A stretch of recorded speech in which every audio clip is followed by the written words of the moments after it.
રાજકોટના જસદણ આટકોટ વચ્ચે ટ્રેક્ટરે સાધ્વીજીને અડફેટે લીધા। ટ્રેક્ટરની અડફેટે આવતા શ્રુત નિધિ નામની જૈન સાધ્વીજીનું મોત થયું।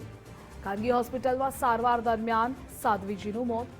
મગફળી ભરેલા ટ્રેક્ટર અને કાર વચ્ચે અકસ્માત થયો। ગટરથી કાર કાપીને લોકોને બહાર કઢાયા। અકસ્માતમાં 3 થી 4 લોકો ઇજાગ્રસ્ત થયા। ઇજાગ્રસ્તોને આટકોટની કેડી પરવાડી હોસ્પિટલમાં ખસેડાયા છે। તો અકસ્માત બાદ મગફળી ભરેલું ટ્રેક્ટર પલટી ગયું। જૈન સાધ્વીઓ જસદણથી જૂનાગઢ તરફ જઈ રહી હતી। આ સમગ્ર મામલે સ્થાનિક પોલીસે તપાસ તેજ કરી છે અને આ મુદ્દે સંવાદદાતા રહીમ જોડાયેલા છે। રહીમ, વિગતો જણાવશો।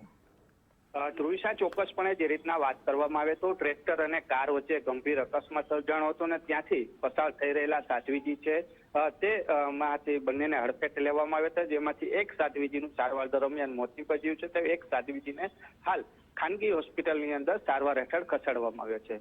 આ અકસ્માત એટલો ગમખ્વાર હતો કે કારની અંદર જે સવાર હતા તેને કારમાં ફસાઈ ગયા હતા। કારમાં કટરથી કાર કાપી અને તેમને બહાર કાઢવા પડ્યા હતા। તેઓ પણ ઇજાગ્રસ્ત થયા છે। ટોટલ 5 થી વધુ લોકો ઇજાગ્રસ્ત હોવાની વિગત સામે આવી છે। હાલ તો ઘટનાની જાણ થતાં જ સ્થાનિક લોકો અને સ્થાનિક પોલીસ છે તે તાબડતોબ પહોંચી હતી। 108 સહિતની મદદથી તમામ લોકોને સારવાર માટે ખસેડવામાં આવ્યા છે। તો બીજી બાજુ સાધ્વીજીના મોતને લઈને જૈન સમાજમાં પણ આક્રોશ છે તે જોવા મળ્યો છે। તમામ લોકો હાલ હોસ્પિટલે એકત્ર થયા છે અને વિધિવત આગળની કાર્યવાહી શરૂ કરવામાં આવી છે। તો પોલીસ દ્વારા જે અકસ્માત સર્જાણો છે તેમાં ભૂલ કોની છે તેને લઈને પણ તપાસ છે તે શરૂ કરી છે અને કાયદેસરની કાર્યવાહી હાથ ધરવાની પ્રક્રિયા પણ શરૂ કરવામાં આવી છે। જી ધ્રુવિશા।